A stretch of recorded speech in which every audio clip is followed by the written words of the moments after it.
Mr. Klaibern, nice to meet you. Oh, it's so I'm nice to see I'm you. delighted to So meet you thrilled. during these days of this 14th International Tchaikovsky competition. And you've been selected as a chairman, honorary chairman for the jury. And it was such a great honor. And when I received the letter from Ambassador Adeev, I was so thrilled because that is a very great honor. And you didn't expect? I did not expect such a wonderful. You've been a symbol for this Tchaikovsky competition since the very first competition. How do you feel to be an icon for this competition? Well, I'm very honored, but I think it's probably because people may know me very well and feel my great love for Russian music, for Russia, Russian people, and they know I'm very sincere. You know, after you won this first competition, there were, sort of speaking all around the world about phenomenon of Vän Klaibern. How do you feel about that? Do you think it's appropriate to speak about this phenomenon? Or if so, what is the mystery of the phenomenon as a pianist, as a star of this competition? I have no idea, but I'm so grateful. Whatever you call it, I mean, I'm grateful to be wanted. And that is a great thrill that someone wants to hear me play. I'm always thrilled for that. And for whatever reason, I'm just thrilled. Do you practice these days? Yes, I practice. I haven't been for the last month or two because I've been very busy with some other things, but yes, oh yes. What music do you prefer playing? Oh, regular repertoire for. And it's very strange because when I was 18, I was carefully going through all the literature because I wanted to know what pieces were really meant for me to play. Because I think it's very personal. Mm-hmm. All art, music or visual, all art is subjective. Of course. Yes. Mm-hmm. And so I wanted to have the repertoire in me that could express me personally, that I was involved with that particular composition. So I went carefully through all of the literature to see what was for me. And then when I was in late 40s, I went through it again. And I said, I was right. I chose the right thing. On what sort of musical literature you rely most your own musical personality? Rachmaninoff, Tchaikovsky, Chopin, Liszt, Beethoven, Mozart, Bach. We have such incredible literature in classical music. It's a wealth that's phenomenal. And I always say that particularly Russia is blessed with having been in a strategic geographical position of being both East and West. So you can pick the sounds of the entire world. And for almost 2 centuries, Russia is prominent in classical music with very famous musicians and composers. I mean, when you think of the very famous composers that came out of the 19th century, 20th century, that the world, all over the world, they know and love, it's incredible. In the United States, which Russian composers are loved most?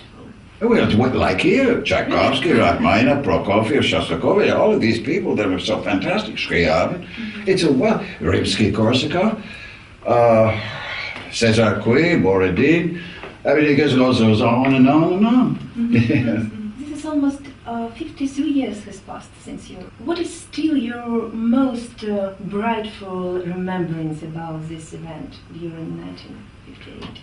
Well, first, just from the time I was 5 years old, my parents gave me a child's picture history book of the world, and I was thrilled to see many different places. When I came to the beautiful photograph of the Church of St. Basil, I said, Mommy, Daddy, take me there. And how fortunate, a few years later, I was there. That was a memory. And the second great memory was walking the staircase of Moscow Conservatory, the Great Hall. And that particular night, it was about 11 o'clock. close to 11. My time for practicing on the piano was 11 o'clock. And the person before me was Nadia Gedanova, wonderful pianist from Paris. And she was playing, as I walked up the stairs, she was playing the Opus 33 E-flat minor Etude Tableau of Rachmaninoff. And that music just was overwhelming, and it fit the extraordinary emotional experience of being in the Great Hall of Moscow Conservatory. Really, you experienced it that way? Yes, exactly that way. And after the competition, when you came to Moscow several times, Yes. have you Each time. changed? Or, Each time it triggers the emotions that are so deep and lasting forever. I'm wondering why you feel such sort of compassion for this great hall in Moscow. Oh, And because why? it's very hallowed ground. And so is the conservatory in St. Petersburg and the Philharmonie. Oh, fantastic hall. But you have two great halls. And we are not even talking about the Bolshoi, the Theatre. I mean, what an incredible world icon. Do you remember maybe your talks, your conversations with famous Russian musicians during the competition? Oh, yes. And it's such a thrill. I remember so well how very kind Mr. Shostakovich was to me. And it was at that time his son, Maxim, is a conductor, you know. And he was just a young boy then, and it was so nice. Many times I saw Maxim a year and a half ago, and every time I can't believe how wonderful your father was. He was so kind to me. And of course, my dear, very dear friend, Slava Rostropovich. Oh, how I loved him. And he and his lovely wife, Galina Vishnevskaya, and their wonderful daughter, Olga. And she's doing such a great work with the Rostropovich Foundation. Yes. It's so important what she is doing. Do you know about this story when you played and the jury put their marks and their points, and this Sviatoslav Richter gave you 25 points, and for the competitors only 0? I heard about that. It was so sweet. And Richter was such a he was such a nice person and so nice to me that time. And Gilels was what a great pianist. Did he really off stage came to you and kissed you as a gratitude? You heard the story? Yeah. Oh God, because I would never tell the story, because the reason I would never tell the story, Why? may I tell you? Yeah. Because it was so impressive to me, it was so shocking to me. I said later, maybe it was not true. Maybe I dreamed that. It didn't happen. I cannot tell anyone that for fear that I was in a trance. Was it too personal, too intimate remembrance? It's true. But I was so thrilled because the people were so kind. And in the audience was Queen Elizabeth of the Belgians, a very great lady, and a musician. And she and her daughter, ex-Queen Marie-José of Italy. And I was so thrilled to finally meet her, because her competition in Belgium had been so wonderful. And it had been, oh my goodness, she gave the prizes to David Oistrakh and Gilels and all these fantastic, Flier and so many people. And it was just thrilling to meet her. And it was wonderful to see how revered she was by Russian people. Oh, yes, very, very. You played all over the world after your gold medal here in Moscow, and you can evaluate different audience in different countries. What's your attitude towards Moscow, especially Moscow audience? Well, I always say my favorite audience is the audience that likes me. What do you think? How did it happen that you came to the competition that year? Well, the story that I have heard, there was so much technical advancement all over the world. And the musicians met, and they said, everybody is talking about technical things and doing this, electrical this, and flying there, and doing this, and what in the world. Why aren't they talking about great music? And so, as I've heard, Shostakovich and Gilels, Richter, Rostropovich, they all got together and they said, why don't we have a competition have it named for our great Tchaikovsky. So they sent the notice in September of 1957, and I was in Kilgore, Texas, at home with my parents, and I got a call from Alexander Greiner, who was the concert manager. You must go, Van. You will love this. I just know. I have a good feeling. And but for you, it wasn't the first competition that you participated. No. I had other competitions, but international. I had never been outside my country. This was my first trip, and so it was very thrilling. And my mother, who was my first teacher and only teacher till I was 17 when I went to the Juilliard, and she wanted me to study with Rosina Levine. And so I said, "Oh, Mother, you must go with me." And she said, "No." Why she refused to? You are over 21, and you know, life is up to you. And you know, I could not help you when you're on the stage, because as in life, you rise and fall by your own decisions, on stage and off stage. But she could support you just being in the audience.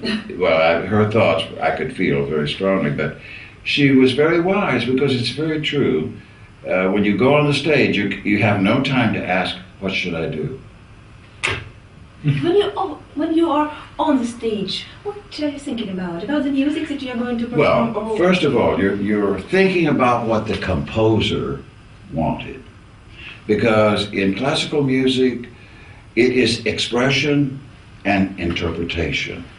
Because as you read the score, it calls for pianissimo or forte or crescendo, diminuendo. It has to be as you feel a crescendo and diminuendo. Now that each person is different.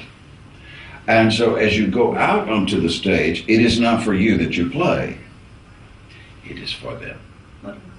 So it places an extra burden of responsibility, because you must give them what your thoughts are of the meaning of the work of this composer. I see. So it gives a very different feeling. But how do you feel on stage? I mean, there are different types of pianists, of musicians, of performance. And do you feel like being a public speaker on stage? Or you're just inviting the audience into your inner thoughts, into your inner feelings? Exactly, that's exactly right. Because you are expressing what you think was his words, or the words of the composer. And another question about this style of interpreting. I mean, do you feel like being just sort of conveying a message that the composer gave to his work? Yes. Or you just trying to recompose it during No, because you cannot. In classical music, there's no such thing as self-indulgence. Self-indulgence is no. You must be true to the composer, express and interpret his thoughts. To be a good, fine, genius musician, what does it mean for you? I mean, do you have some? Well, I've never thought that about me. I'm just so grateful that I know how to read music. For you, what is important about sincerity, about this truthfulness? Very important, because you're truthful in how you interpret or decide what is the scope of the architecture of the piece, because all great music has a very definite architecture. Of course. And it's so amazing when you view the piece in your mind, because when you play the first note, you must see the last note. What do you think of, first of all? Maybe you invite some illusions, maybe you read literature, poetry. What helps you to understand music more? Well, I think that life it gives you so many signals of what is, as a book title I saw it, The Romance of Life. And it's so big in scope and it has so many different characters. Life, it has so many different aspects and different viewpoints, and so many different things. Till music is very complicated too. And then you decide how this will function and give to an audience. Let's go back to this your participation in the competition.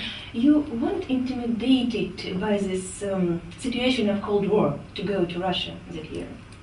Oh, in 1958? Yeah. Well, I had read in the newspapers in the United States, but I knew nothing about it when I got here. And you felt? I felt at home. I felt very good, and the people were so sweet. Never have I ever had an uncomfortable moment.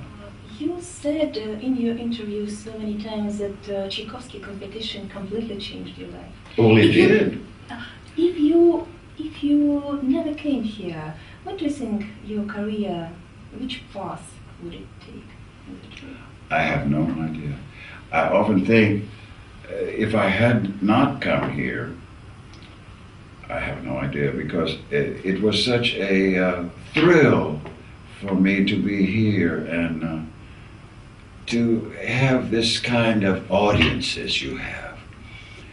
Your audiences know music, really, in a depth that's wonderful. And they feel with you what you're trying to say.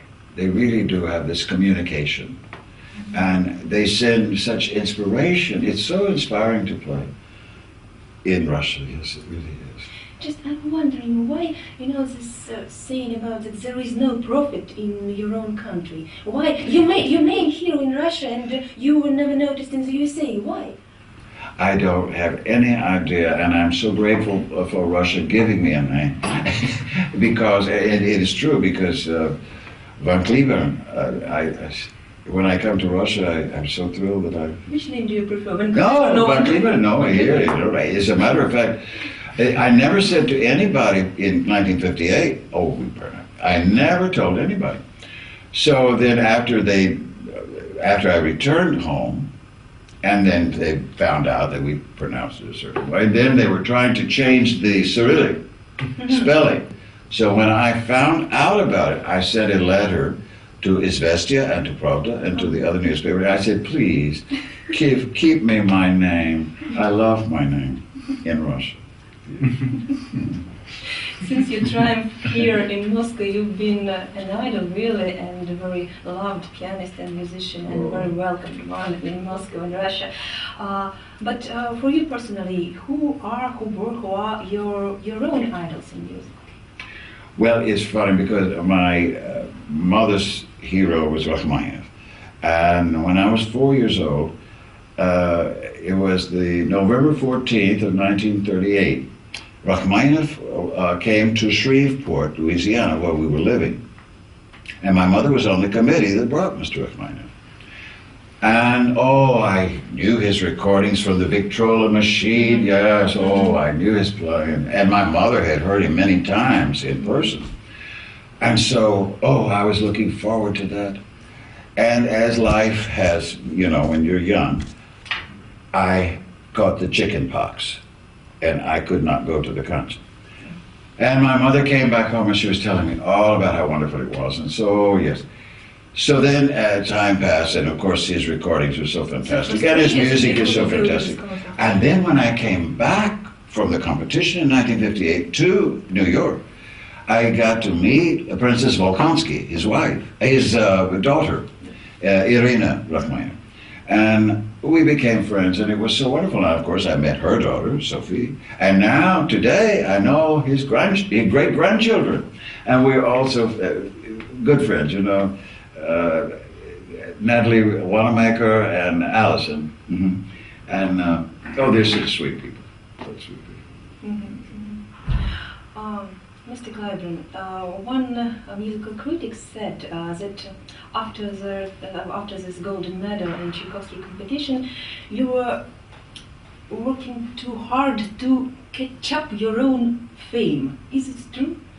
Well, I think probably because you always want to play well, and you always want to do your best, And so if you're very self-critical, it's a normal thing. I've heard that you did over 150 concerts a year. Yes. Was it hard for you? It was strenuous. Yes. And how yes. many years you kept? For several years, it was a lot. Yes. But I forgot to tell you when we were talking about Rachmaninoff. When I was here, before I left St. Petersburg or Leningrad, I had gone to say my farewell to Tchaikovsky's cemetery. He's buried there. So when I got to the grave, I was standing there with Genreta Balayeva, who from the Ministry of Culture, and I said, Genra, do you think they would let me take a portion of the lilac bush to take back with me? She said, oh, I'm sure the Russians will let you do it. She said, I don't know whether they will let it into the United States. I said, well, we can pray. I took it, and when the Secretary of Agriculture saw this, yes, please come right in. Oh, yes, they welcomed it. And Irina Volkonsky, the Rachmaninoff, and Kirill Kondrashin, and I went to Rachmaninoff's cemetery grave, and we planted the lilac bush. And I want to tell you, it is still living, still thriving, and people know about it. Yes. Fantastic. Isn't that a sweet story? I was so thrilled that everything worked so beautifully. Yes. Mr. Klaibern, how did your knowledge of Russian culture started, besides music? Well, I think it probably was just reading, of course, and knowing a few friends who had friends in Russia, and we had some friends who had been in architecture, and they came here in 1908 for 6 months to study architecture, and people like that, that you cross your life, and it's wonderful. Mm-hmm. You don't teach much piano. Teach? No, I never thought I knew enough to teach. You didn't have time for it. Well, I always thought that I listened to some people and make a suggestion, but I was always reluctant to teach. But I so strange, when a musician just maybe not over with their career, but they start teaching and just to give their experience to younger generation. To be the case. Oh, thank you. But I know that you had master classes. Yes, that was the second one I ever did. Mm-hmm. And what do you think is the most important that you, as a experienced pianist and musician, want and have to convey to these young people who just start their career? Yes, well, the main thing is you must be sure that that's what you want, because it's forever. Mm-hmm. For better or worse, whatever, you will always be there in music, and giving of yourself and your time, and it's very important to be completely devoted to it. Mm-hmm. What about your feelings of this new generation of musicians, of pianists? I mean, their aspirations, their thoughts, their way of living. Is it like your own generation, or we are different now? Well, there are differences. Of course, each generation has a new definition, I think. Yes, and that's normal. And what is so interesting here in Russia, and I've seen over the stretch of time, that the the genuine interest in the important, great things in life are still evident in their mind. And that is a very wonderful thing. The values. After this first Tchaikovsky competition, let us go back to this event. Do you learn much about the latest competitions? I just know that there's some wonderful, you mean the one we're in now, that there's some wonderful talents, very extraordinary, wonderful talents. As in the early 60s, how did you come to this decision to organize your own competition? Well, that was not I. Really? That was a man who was a friend of my mother's, in music. He was a musician, a teacher. And he had the National Guild of Piano Playing. That was his, he founded that. And he came to a dinner that was being held in my mother's honor in November of 1958. And he said, I think it's time that we start a piano competition, international. And I have a check here, a good bit of money, and I want it to be named for my good friend, Rilda B. Cliburn's little boy, Van. I was still regarded as a little boy, and it was sweet. It was so touching and so nice. And so I went, we were all shocked. So we went back to the hotel, and I said, Mother, oh, this is too much. She said, don't worry. She said, Earl was trying to be nice to me. Nothing, no, you don't have to worry. And then when it suddenly materialized, we were all so surprised, so I didn't have anything to say. But have you any idea about maybe to model this competition, to organize this competition as a model to Tchaikovsky competition? Oh, well, yes. I mean, it has the roots. The only thing about it was I added, and I insisted that there be chamber music. And that was because I love some of the chamber music repertoire. It's so, I mean, they're just unbelievable works for chamber music. So we added that. That was the only item. How do you live these days? Oh, right. Well, I live in Fort Worth, and I love Texas, and I've said to many of my Russian friends when I was here in 1958, I said, you must come to Texas, because Texas and Russia are so close in certain ambiance, and please. And when they started to come to Fort Worth, and had many friends who come, they said, you know, Van, I think maybe you're right. It feels something unusual. It feels like, I said, no, very close, very close. It's true. Yeah. What are your favorite places in Moscow? I mean, you would love to visit. Well, probably during this stay. Oh, no, absolutely. As I was saying, I'm so sorry that the Bolshoi Opera is not open. But, you have so many wonderful restaurants. Oh my goodness, the food is so divine, and so and the beautiful hotels. And this hotel is wonderful, and I love the National Hotel, which I stayed so many times. Oh, you have so many wonderful places. And the Pushkin Museum, as we were today, we were at the Glinka Museum. Oh my, and the apartment of Golden Vaser. Oh my goodness, what a wonderful place. You played this day in Golden Vaser? Golden Vaser, yeah, many years ago, yes, I did. But today? No, I just struck it. Only for count. And so, what was... but what you felt when you were just touching? Oh, yes, and what a wonderful memory I have of that. And then, what thrilled me so much, they gave me a photograph that I completely didn't know existed of Sofronitsky and me at the Scriabin apartment. Oh, I loved that day so much. I heard that Alexander Borisovich Goldenvezer, he was one of your admirers, and he was crying here. Oh, he was so sweet and kind to me. He was just so wonderful, and of course I was so awed by his presence. He was so, my goodness, he was a classmate, you know, with all these incredible pianists, Scriabin, Rachmaninoff. Oh my goodness.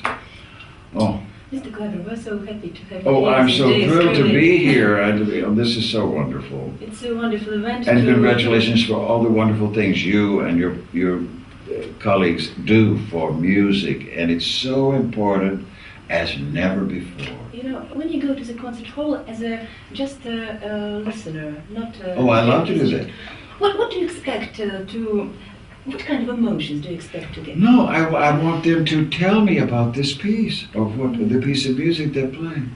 It's their eyes and ears, not mine. And they will tell me what they think. It's like someone said, when you go to a concert, the performer takes you through their garden. And that's true. Have you experienced probably when you listen to some young musicians and you realize, you understand that you can learn something from their playing? Absolutely. Yes. And after that, can you change your own? Yes. Oh, yes. Because here's understanding of yes, music. and here's the beautiful thing about classical music. It never is the same. Each time you hear a great piece of music, you will find something new that you didn't hear before. It's absolutely true. Probably that's the reason why it is great. Mm-hmm. The great music, you'll hear every time something It's you didn't hear in before. its content. Exactly. I know this famous book by Norman Lebrecht, Who Killed Classical Music. What do you think about He it? what? Who killed classical music? Who killed? Yeah. K-I-L? Yes. He Have you killed. heard about this book? No. I'm sorry. Really? Oh, well. It caused so many controversy about Oh, all this my. stuff. He's unhappy. Maybe. Probably. I didn't know. Do you divide for yourself between classical music and popular music, or there is just in the world good and bad music? Well, I think it's very good if young people today know what is classical music and what is popular music. But sometimes they don't quite understand what is popular and what is classical. And that's good to know the difference. Because we all love something pretty or entertaining, you know, but classical music is not entertainment. What sort of influence classical music relies on young generation? Well, the one thing that is beautiful to remember, classical music will never die. It is forever. There are other things that come and they go. They are fads.